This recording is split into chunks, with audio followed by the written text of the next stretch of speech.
All right, guys, this is the final exam review video for Unit 2. I only have about 7 problems that I'm going to go through, so it should go pretty fast. Okay, so this is Unit 2. Again, this is just my idea of what might be on there. I would spend about another 30 minutes going through your notes for this unit, okay? Okay, so they'll give you this equation, and they'll tell you that you're throwing a ball off of a roof.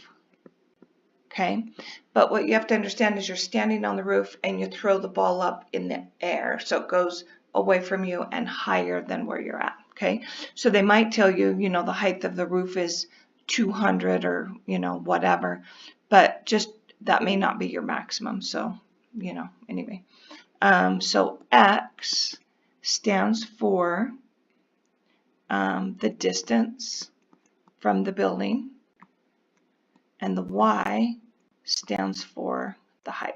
Okay, so question A, at what horizontal distance from the building is the ball at a max?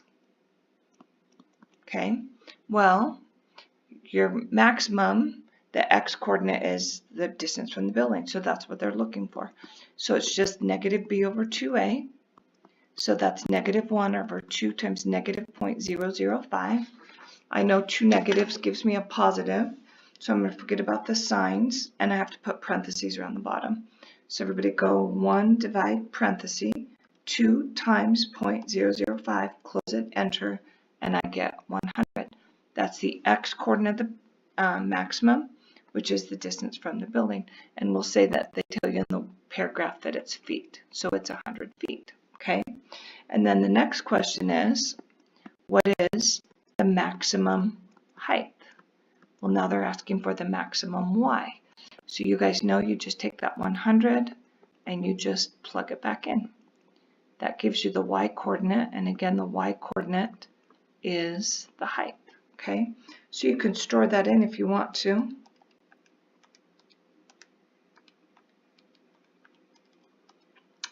And when I put that in, I get 250 feet. Okay, then question C, when will it hit the ground? Well, guys, if it's on the ground like this, look, it goes up, peaks up, and comes down. If it's on the ground, it's right there. And what you know about that is the Y coordinate is a 0. Well, that makes sense because Y stands for height. So you just take that original equation and you let your Y be a 0, which means you set it equal to 0.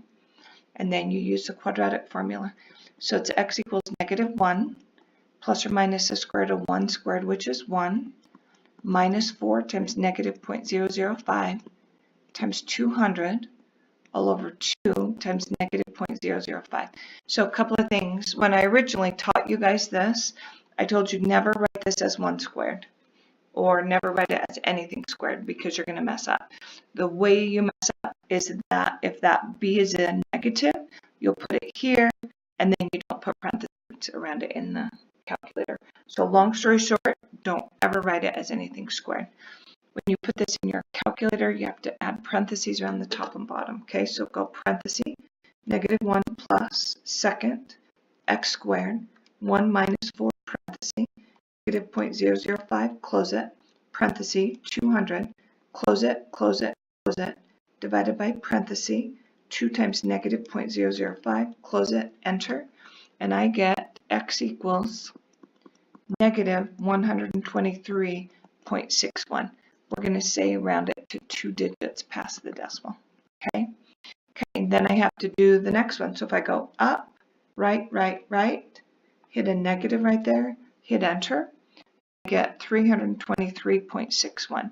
I know I can't have a negative amount of feet, so right here I'm going to say invalid solution. This guy right here, I'm going to add feet, and I'm done.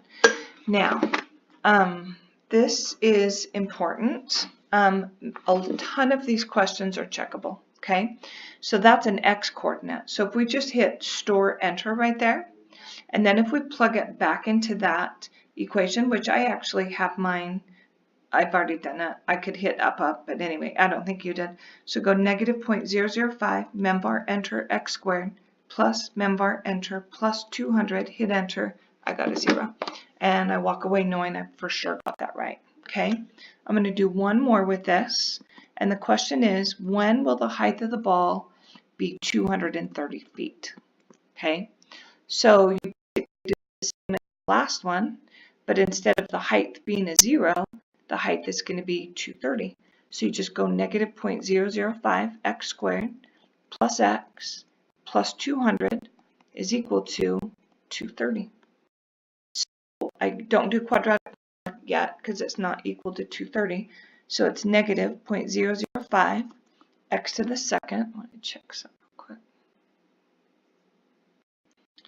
Okay, plus x minus 30 is equal to 0 because I brought it over. So quadratic formula, x equals negative 1 plus or minus the square root of 1 squared is 1 minus 4 times a, which is negative 0.005 times negative 30, like that. Now, I'm actually going to change my number, sorry. So I'm going to change that to 180. Let's just make that 180. So then this will be 180. Sorry, it's just not working out right. Pull it over and that actually gives me a positive 20. So put a positive 20 right there and I'm good. Okay. All right. And then this is all over 2 times negative 0.005. When I put this in my calculator, add parentheses, add parentheses. So the question is, when will the ball be 180 feet in the air? Okay. So everybody go parentheses, negative 1 plus second x squared, 1 minus 4 parenthesis, negative 0.005, close it, new parenthesis, 20, close it, close it, close it, divided by parenthesis, 2 times negative 0.005, close it, enter, and I get x equals negative 18.32. Now I want the next one, so go up, go to the right, make the plus a minus, hit enter, and I get 218.32. That would be feet. That's the only one I box. This one is invalid solution, and I'm done. You guys store that in right now. So hit store, enter, and then I'm going to come right here, and I'm going to plug this into my calculator and make sure I get 180. So negative 0.005, membar, enter, x squared, plus membar, enter, plus 200, enter. I got 180, and I know I got it right. Okay, so please, please, please, please check your answers. Okay. Okay, here's the second example. So if you have y equals x times x minus 3 squared times x plus 5 squared. So basically what they want you to do is graph it. They may ask you things like find all the intercepts, find the end behavior, and then remember when this was on your tests and quizzes, you had to state the power function. And then we'll say part C is to graph it. Okay, so if they ask you to find all intercepts, you're expected to differentiate. So here are my x-intercepts, here are my y-intercepts. Okay, so to find the x-intercept, you're going to let y be 0, which is basically taking that equation and setting it equal to 0. So when you do that, I'm just going to scribble that out. When you do that, if you set that equal to 0, then you're going to get 3 solutions. So you're going to get a solution from here,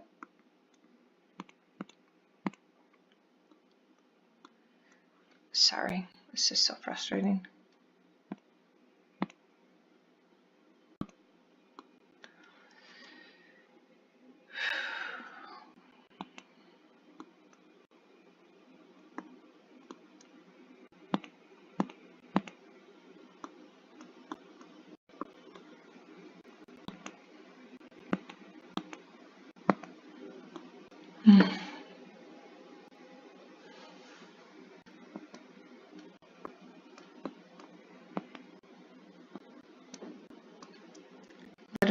None of my things will work. I'll get a new computer and I still have problems. Okay, it's moving to EA. Okay, so sorry, set the y equal to 0. So this guy right here gives me a 0, 0. This guy right here gives me a 3, 0. This one is crossing, by the way, because that's odd. The 3 is bouncing because that exponent's even. And the negative 5, 0 is also bouncing because the exponent's an even. To find the y-intercept, I let x be a 0. Well, if 0, 0 is an x-intercept, it's also a y-intercept. Okay? Now, as far as the power function goes, you have an x, you have an x to the second, and you have another x to the second. Okay? Biggest here is a 1, biggest here is a 2, biggest here is a 2. And then you add those together and you get an x to the 5th, which is odd, no negative. So I know it's going to take the shape of a cubic. So the left is going to be down and the right is going to be up. Okay, so now we're going to graph it. So, okay, so I'm going to be, I should have changed that. I get in trouble when I change. That's my problem. Okay, so negative 5, 0, a 0, 0, and a 3, 0. Okay, the 0, 0 crosses. These two guys are bouncing. The left is going to be down. It's going to come in, hit it. See how it bounces right down? Comes down, hits it, crosses. Come down to hit that, bounces back up. I ended up, and I ended up. As far as the y values go, how far to go down and how far to go up, like in between these, a negative 5 and a 0 would be like a negative 2.5. I would just plug in a negative 2.5 and see what I get. Same thing here, I'd plug in a 1.5, and then I would actually just label it. So this would be negative 2.5 comma something. This will be positive 1.5 comma something. I'll just kind of show you what that'll be. So negative 2.5, store enter. Membar enter, parenthesis, membar enter minus 3, close it, x squared, parenthesis, membar enter plus 5, close it, x squared, enter, and I get negative 472. So clearly, I didn't go low enough, but if I label it, you know, then let's do 1.5, 1.5, store enter, up, enter, that is 142. And a little bit more, but just label it like that. Okay, you should be totally good. Okay, number 3. Y equals x to the second over x to the second minus 2x minus 8. So this is a very important problem. It shows up in multiple places, or did show up in multiple places last semester. So this is the one where you have to graph it and you have vertical asymptotes and potentially holes and stuff like that. So some of the questions that I've seen on this is just simply, some of them are find the domain. Okay, well, let's factor it.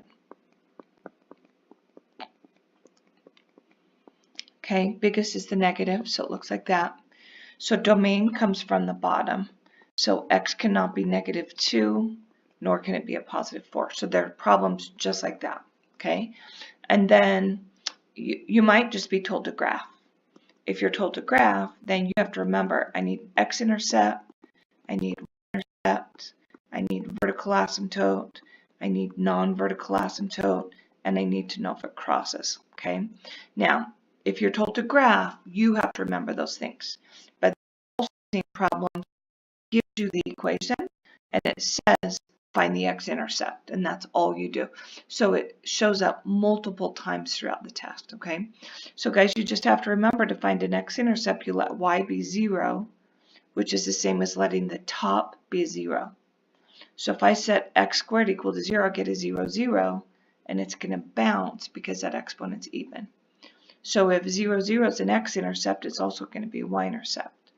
Vertical asymptotes, you have to remember, they come from the bottom. And again, I've seen problems where it just gives it to you, and the only thing they ask you is, what's the vertical asymptote? Okay, so vertical asymptotes come from the bottom, and you're going to use that factored version over on the right.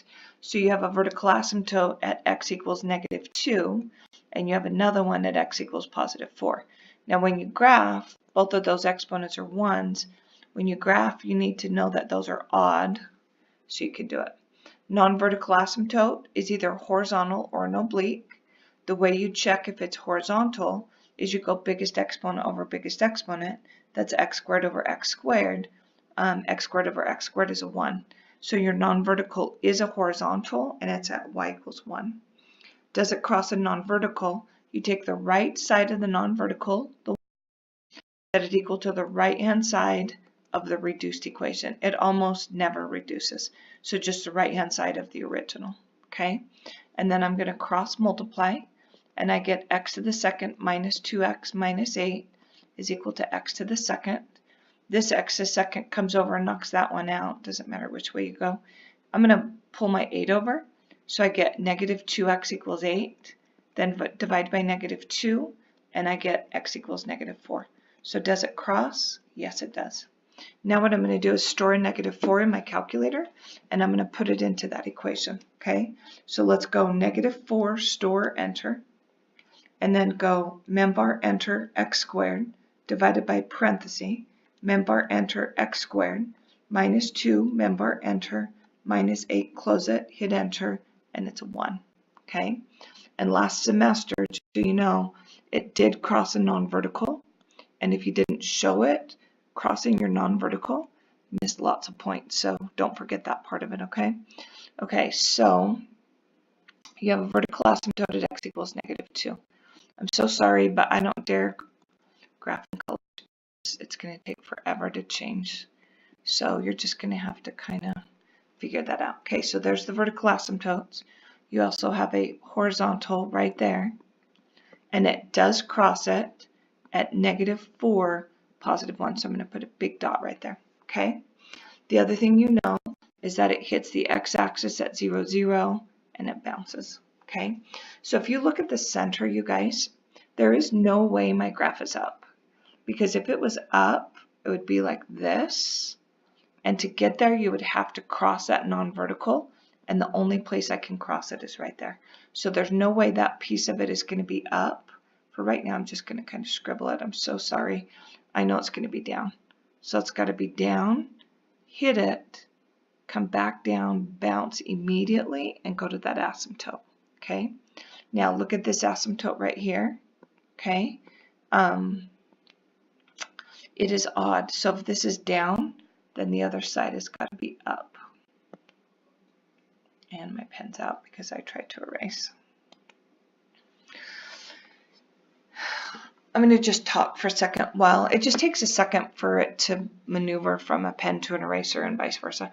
So anyway, oh, it worked. So just know that you're going to have 3 sections, one on the right, one in the center, and one on the left. And another thing you have to be careful about, like over here, I know this is odd and this is down, so I know this one's going to have to be up.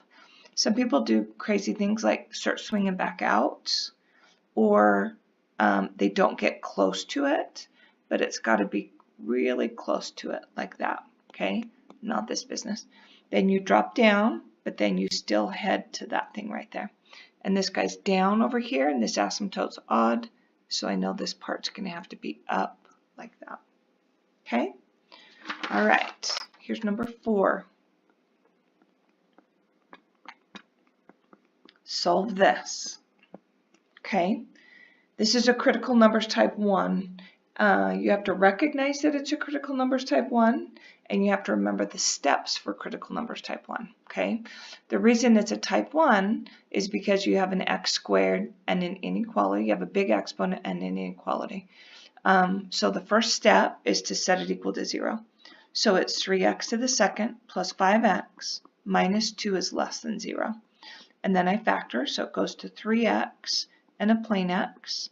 The 2 is going to go to a 2 and a 1 like that, because that gives me 6 and 1, which subtracts to give me 5. The biggest is a positive. Set that guy equal to 0, and I get x equals 1/3. Set that guy equal to 0, and I get a negative 2. So I'm going to come over here, put a negative 2, put a 1/3.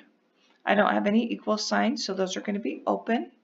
Now, you don't shade the inside because that's a less than. The only time you do that if it's an inequality or an absolute value, which it is not. So I'm going to test the left, which is a negative 3. So I'm going to go negative 3, store, enter, and I'm going to plug it in right there. So I go 3, mem bar, enter, x squared, plus 5, mem bar, enter, minus 2, enter, and I get a positive. Since those are both raised to the first, I have no evens. I know that those are going to alternate. I want to know where it's less than 0. That would be negative. So I shade that region. So my answer is negative 2 to a positive 1/3. And that's it. Okay? Okay, here's number 5. This question is super important, and it was also seen multiple places on the final. So please make sure you understand this one, okay? So this is a critical numbers type 2. The reason it's a type 2 is because you have an inequality and you have a fraction, okay? The biggest reason people miss this, number 1 is they don't distribute negatives, and number 2, they don't remember the steps. If you cross multiply right now, you will lose every point on this problem. You cannot cross multiply unless you have an equal sign. So the first step is to set it equal to 0, and that would be the right-hand side. And these steps are listed on your formula sheet that I gave you. So common denominator is always just pulling those together. Some people are taking that negative and distributing it through the bottom. Do not do that, okay? The 5 has the x minus 2, but it's missing the x plus 3. Distribute the 5 and I get 5x plus 15. This guy right here has the x plus 3, but it's missing the x minus 2. Distribute and you get negative 4x plus 8. Then you add the simplify the top and you get x plus 23 over x minus 2 times x plus 3. So look how I've written that right there, guys. You have to be very careful. That is not complete. It's not just this like random fraction. Some people just write the top and they don't write the bottom. They don't do the inequality. You have to write the whole thing, okay? The next step is to do your critical numbers. From the top, you get a negative 23. From the bottom, you get a positive 2 and a negative 3. So I go to my number line. Negative 23 is clear out here. Negative 3 is there. Positive 2 is pretty close. I also have restrictions that x cannot be 2 or negative 3. So those are both going to be opened, and this guy's going to be closed. I know my signs are right because I don't have any even powers. When I put this in my calculator, I have to add parentheses around the top and bottom. So negative 24, store, enter, parenthesis, membar, enter, plus 23, close it, divided by parenthesis, parenthesis, membar, enter, minus 2, close it, parenthesis, membar, enter, plus 3, close it, enter, and I got a negative. So this is going to be negative, positive, negative, positive. I'm looking for which greater than 0. That would be positives. So it looks like that. So my answer is negative 23 with the bracket to negative 3 with the parenthesis, union, 2 with the parenthesis to infinity. There's your answer. Some very important things that they're super picky about is the u. This right here, when you're distributing that negative to the 4x plus 8, pardon me, the 4x, oh, sorry, 2 seconds. Right here, when you're distributing this negative, if you get minus 8 right there, that's a big place that people mess up as well. Okay? Okay, I'm going to do 2 more. Here is number 6.